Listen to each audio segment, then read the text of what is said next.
urang kuari hirup sabada di alam arwah, mimiti alam arwah, terus kuari urang ka alam dunia, alam mulki, isuk urang ka alam barzakh, sakedeung kuari urang di alam mulki, sakedeung kuari di alam dunia, nuku urang geus kasaksian ratusan bahkan dina pemandangan perang ribuan, Aceh tsunami ribuan, ngitungan batur bae pae, ngitungan batur bae pae, gorenganan ge ka urang pae teh, urang ge sok ngitungan ka gorengan batur bae, goreng urang tilok dihitung, tak tololna urang tah, goreng si anu salah si anu salah, salah urang tilok dihitung, nah eta kos gitu jadi beblon, kos polisi dan oh nyana mah nulakeun kasalahan batur, pugunya anu salah. Maksudna ieu keur carita introspeksi diri. Nupang bahaya-bahayana ketika orang nyaritakeun kasalahan batur, ngoreksi kasalahan batur, kemudian orang teu pernah ngoreksi kasalahan orang, cara kiai tolol tak kiai. Mantep kiai mah pangheulana ka neraka sebenarnya mah. Mimiti kiai ka neraka, aju polisi. Aju polisi. Polisi kadua lah ka nerakana. Heulaan kiai. Ngan kiai mah keluar polisi teu.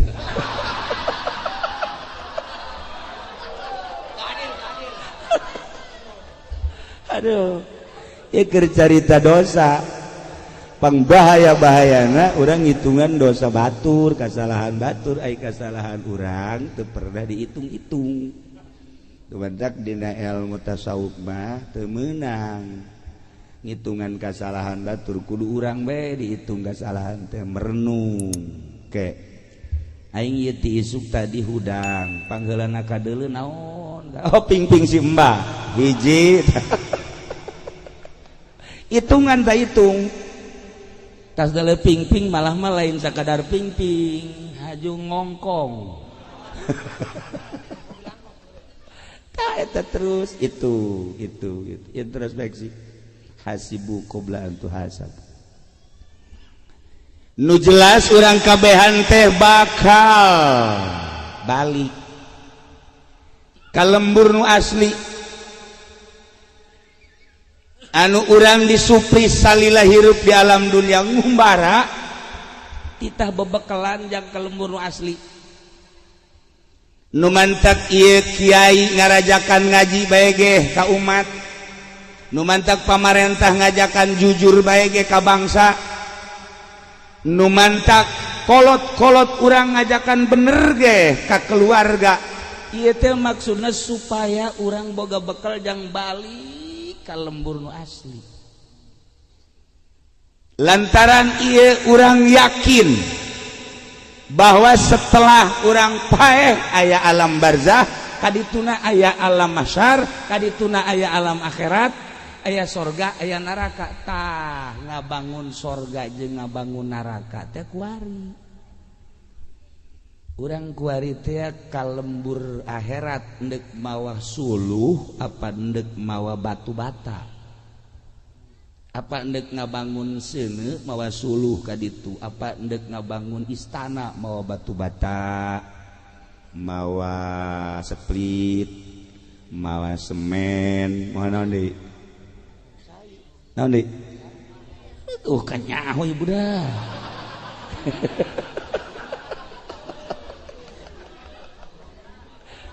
Bawaan kan itu. Apakah orang dek mawa seuneu, nyieun seuneu, apakah dek nyieun istana, dipersilahkeun. Lamun kuari urang di dieu dek nanya bae heulanan, lamun urang ieu nonton TV ieu keur ngabangun neraka apa ngabangun sorga? Sia-sia tah. Ngridit ngabangun sorga apa ngabangun neraka? Aisyah ngeridit ente. Tarol, orang curug tolol. Jangan ngomong. Tuh kan. Masya Allah berbagai-bagai permaksiatan eta teh horeganan urang keur ngabangun. Ketika orang sholat, ketika orang zakat, ketika orang puasa dengan kata simpul na ibadah, berarti orang keur ngabangun sorga.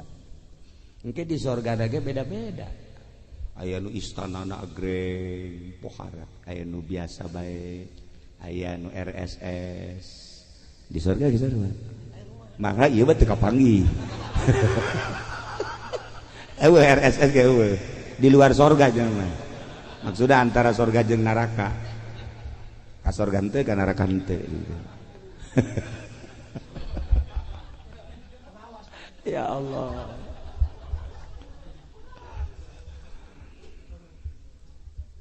Nu paling kurang kudu diinget ialah urang bakal balik ka lembur asli. Ketika urang kuari hirup di dunia, Masya Allah karim, kabeh paronjang-ronjang. Ketika neule kendaraan, Masya Allah, eta kijang nu anyar teh lampuna nongtot. Waduh warat. Geus ngomong bae nya sabaraha duit sih eta? Sabaraha duit sih mun kredit sabaraha bulan sabaraha tahun. Naik deui, waduh Fortuner. Wah, bohabat. Terus naik deui mobil anu nyana teh nyaho ngaranna teh. Wah. Nyana teh nyaho ngaran nyana mah ka mobil teh nyaho bagus bae. Urang lembur atuh ngaranna aja. Tah eta kendaraan neuleuh imah, neuleuh pakaian, komo neuleuh urang Karawang. Masya Allah. Tah eta urang dedeleuan nu kitu bae. Haju ku urang dihayukeun. Urang hanya sekedar sakitu. Ku urang diusahakeun ya.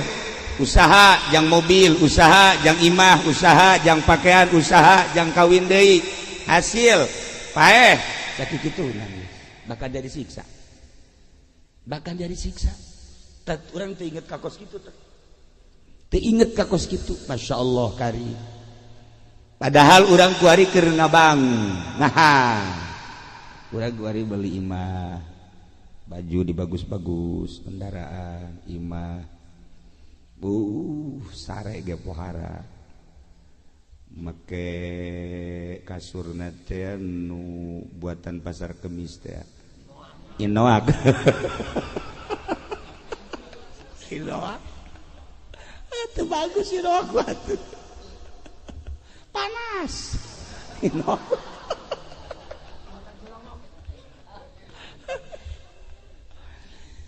Tapi ketika orang maut, Masya Allah, bayangkan ku orang, begitu orang maut, roh orang keluar,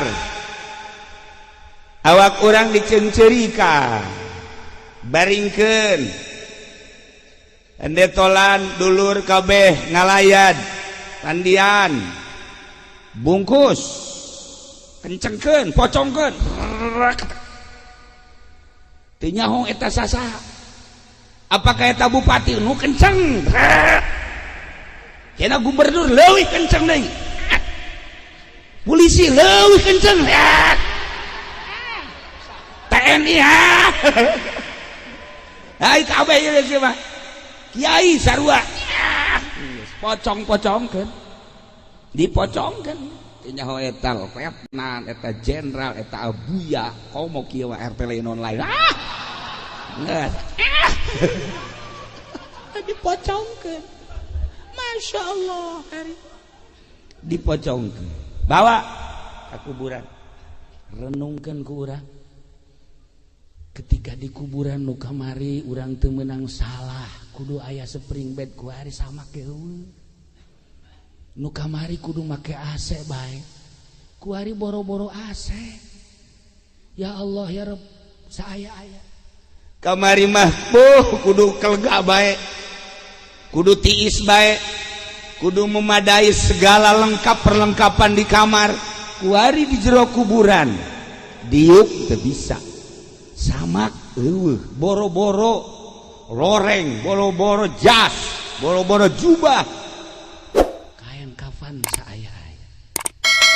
Mungkin jubah ku urang, pangbalikan urang asli seperti eta.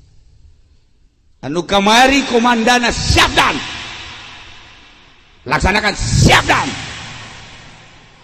kamu anak siap dan esok dundan selesai nu kuari buya sia esok selesai eueuh nanaonan di jero kuburan murid nu kamari ieu ka urang sungkem teh malah nincakan urang nincakan urang anu kamari siap dan nyana anu nincakanana korek aduh pangbalikan urang nu asli Masya Allah teu pernah kurang direnung tetapi lain sakadar eta anu paling bahaya jasad mah asal tina taneuh minha khalaqnakum tina taneuh balik ka taneuh ruh urang nu asal ti Gusti Allah balik dah ka Allah kuari urang dipadu ku dua hiji jasmani kedua ruhani ketika keluar khurujur ruhanil jasad ruh balik ka Allah jasad mah urang dikubur nu paling bahaya ketika roh urang ieu teu suci deui Allah bisa menerima karena keayaan roh ketika roh suci ketika roh teu suci ku Allah teu diterima ditempatkeun di tempat anu geus disadiakeun nu ngaran neraka ieu nu kudu direnung ku urang Masya Allah kari nah mantap kula boga dongeng hiji jelema ngaran Ibrahim bin Adham nyana keur diuk bae di sisi jalan jol aya panglima nanya panglima Pak ya saya mau tanya sama Bapak tanya apa saya kebetulan ada undangan untuk represi untuk hajatan ada seorang anak buah saya seorang anak buah yang hajat coba di mana tempatnya oh cek Ibrahim bin Adham no tuh atuh ka ditu bae panglima jeung anak buah barang kadinya kuburan sial jelema cek panglima kurang ajar nuduhkeun panglima ka kuburan goblok meureun jelema langsung nyana balik deui kadinya siksa komandan itu panglima langsung disiksa cek huluna Ibrahim bin Adham alhamdulillah lagi cek panglima kok lagi sikat lagi oh cok oh geus carindul ieu lagi nyana seuri we lagi stop cek panglima ini kenapa kamu ditinju dipukulin kok lagi saya sedang merenungkan dulu saya raja orang nggak kenal dengan saya yang namanya Ibrahim bin Adham emang kamu siapa saya Ibrahim untuk dipeluk nanti dulu saya dulu raja tapi ketika saya diberi oleh Allah nur ilahi ternyata kerajaan itu tidak ada artinya buat saya kemewahan dunia nanaonan keagungan dunia nanaonan dengan tidak merasakan tidak ada apa terhadap dunia maka saya selalu merenung terhadap akhirat. Lantas kamu tadi dipukulin kenapa ketawa-ketawa? Dulu waktu saya jadi raja mungkin masih banyak dosa yang belum bisa diampuni oleh Allah, mungkin melalui dipukulin kepala habis dosa saya aja sekarang. Bukala menuhun dia seceknya cek Ibrahim meureun ieu ku dipeupuhan hulu kula dosa beak kabeh. Tanu mantak beusi aya nu dipeupuhan polisi nuhun kudu. Sebenarnya mah nuhun. Atuh dibalik polisi dipeupuhan ku urang nuhun deui. Lantaran dosa ieu sebenarnya mah. Aslinya dosa. Masya Allah. Cek panglima emang Isa Ibrahim langsung dipeluk ya Allah ya Rob. Nah cek Ibrahim bin Adham anjeun kabehan eker jadi panglima eker ngajabat jadi penggede kukula dituduhkeun imah asli itu bakal paeh ka ditu kabeh sabaraha balok di dieu sabaraha bintang di dieu isuk tidak berarti balok dan bintang ketika di dunia. Besok ketika masuk kubur, urang embung mau balok, embung mau bintang. Isin asup ka jero kubur ketika urang mau balok. Aja pedi mah deuk mau balok kalapanya nama. Blow on. Iya. Sebab boro-boro gak kuburan ketika rek sakarat. Ketika rek sakarat jelema kabeh sadunya merenung cuman satu yang diingat, Allah. Dek sakarat bakal bege apakah eta presiden, apakah eta menteri, apakah eta gubernur, sekalipun kiai embung disebut kiai. Sebab beusi nyasarkeun ka kiaian. Hiji be Allah. Embung nanaon? Embung neuleuh jabatan, embung neuleuh pangkat, embung neuleuh balok, embung neuleuh bintang, embung neuleuh buya-buya kos kitu embung. Kuari nya nama asal teu di Kiai Pendi. Nah, ini teman gua cek gitu. Tapi lamun mah haji kamu mang haji sia goblok. Aing geus jadi kiai cek gitu. Ambo, ieu budak kiai jahanam ieu mah. Nah, eta lah ketika orang dek sakarat pak kabeh embung aya nu milu lantaran naon inggis sebabnya ho ieu asli kuari orang ngomong paeh lalagaan isuk pake itu mah asli ketika orang berhadapan jeung nu asli geus teu bisa kukumaha berhadapan jeung nu asli teu bisa kukumaha ieu mah asli kan ketika malakal maut geus aya berbahaya masyaallah karim geus teu bisa kukumaha. Assalamualaikum. Cek malakal maut. Haji Pendi. Salah. Aya naon cek Haji Pendi? Kula tugas kula. Rek naon? Nyebut nyawa. Ih ulah waka. Naon gitu cek malakal maut, malaka. Kredit cadanggeus. Deus teu bisa kukumaha. Asli. Mentak jelema hayang nyaho bagus jeung teu bagus na diri hiji hayang resep apa henteu pae sakitu ukuran urang ieu hayang ngukur diri urang aing sih bagus apa henteu sih sebenarnya menurut Allah rela apa henteu ka pae sakitu bae ukuran terakhir eta hiji eta seluruh ilmu tasawuf jeung ilmu thariqah ukuranna pae lamun urang geus rela dasar panyanggakeun sadaya-daya Gusti berarti keur bagus. Cenah eta aya di Jati anu bunuh diri teh eta ge nyanggakeun goblok teh lain. Ieu mah tah urang keur tenang, tentrem. Masyaallah andai kata dicabut nyawa ge mangga, berarti keur bagus. Tapi lamun urang ditawaran model kieu Mang Haji, kira-kira mun disupae daek. Geus harapan ieu mah. Harapan ieu mah jauh ieu mah. Jauh. Sekali dia Haji Pendi mun isu pae siap. Tuh geher. Kuari kieu tuh kabeh paraeh Mang Haji mah hirup bae kieu di dinya ngising di dinya daek. Turkeun. Jauh bener aja mah. Nah iyalah. Jadi rumah terakhir adalah kuburan. Urang kuari keur mengenang seseorang anu geus aya di alam kubur, di alam barzah. Nu antum lana salafun wa nahnu alaikum tabaun wa inna insyaallah taala bikum lahikun. Nah, urang mah kuari ngan syukur ngomong doang. Ketika roh urang keluar, nyana ngomong inna lillah kula milik Allah wa inna ilaihi rajiun. Kami balik ke Allah kami. Roh urang ngomong sorak. Kuari mah urang ngan sakadar ngomong ge dititah bae ku Kangjeng Nabi. Roh urang ke ngomong ketika keluar innalillah. Ngaku kabeh. Kabeh ngaku. Ja ulah urang nu mukmin nu kafir ge ngaku.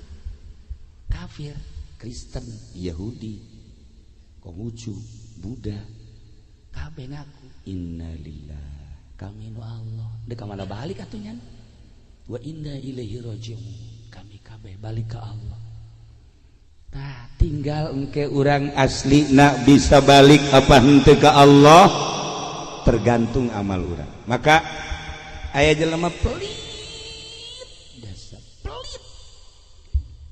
pelit teh barang bere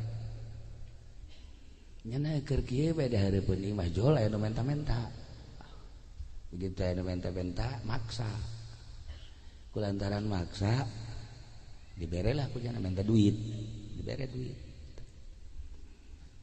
indit karak ke 10 lengkah babalik deui kula minta cai atuh cekeuna cai ke atawa kopi atawa susu atawa naon jeruk geus bere duit tangga tadi tuh duit geus bere minta deui bae henteu atuh kula naon bae nu aya kue-kue henteu geus kitu indit bere duit sia geus bae indit kacaritakeun peutingna ngimpi teh jelema nu pelit teh begitu ngimpi kiamat begitu kiamat langsung giring mahsyar kabeneran nyana mah pelit ngan salat mah osok akhirnya ka sorga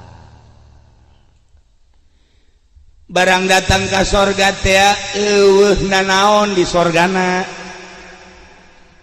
eueuhna naon imah eueuh kadaharan eueuh bubuahan eueuh air batur mah ala lagreng oh Kiai Ajizi geus boga Kiai Kitu Babay geus boga kabeh Kiai Ade geus boga Haji Pendi eueuh nanaon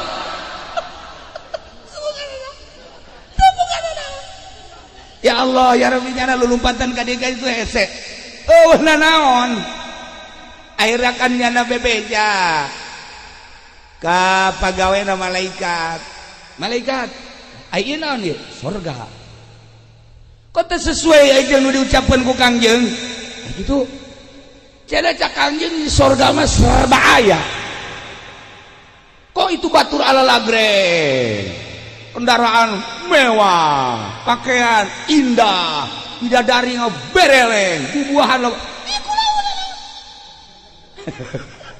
kulau boro-boro nanaon ieu naon boro-boro bubuahan nya sakadar saasup-asup gawe ieu bohong ya Kangjeng Nabi cek malaikat anu asup ka sorga teh eta teh geus untung adapun ngabangun sorga kumaha di duniana lantaran ieu maneh mah teu daek ngabangun di duniana ieu ngan saukur sakieu-kieuna doang ieu ge lahan talahan cak malaikat eta ge kamari be maneh mere duit kanu menta-menta teh tah lamun teu mere duit mah teu boga lahan ieu ge di sorga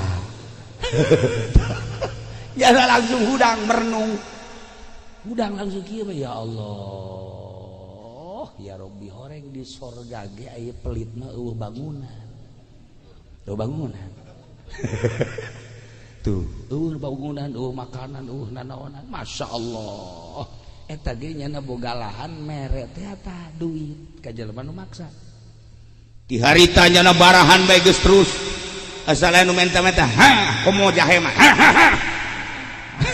tong barahana overdosis tah mah kudu barahan bae geus naon aya Masya Allah akhir hayat jana dibere ngimpi deui ku Gusti Allah begitu ngimpi asup deui ka sorga ya Allah ya Rabb bangunanna indah bubuahan loba dan lain-lain sebagainya mencukupi nah cak malaikat ieulah bangunan maneh nu baheula mangan sakadar boga lahan ge ala kadar lantaran ngabungahkeun ka nu menta-menta nah ieu buktina sorga ge saeutik lantaran kuari mah loba jasa maneh ngabangunna nah ieu seperti ieu eta geus digambarkeun model kos kitu ge urang pelit bae ja teu daek barahan teh teu daek pelit bae ieu kurang kumaha kula dongeng kanya nang sering jasa jak kuari kuari teh lain tambah barahan tambah pelit Masya Allah nah ieulah para jamaah kaum muslimin wal muslimat rahimakumullah urang bakal balik ka lembur nu asli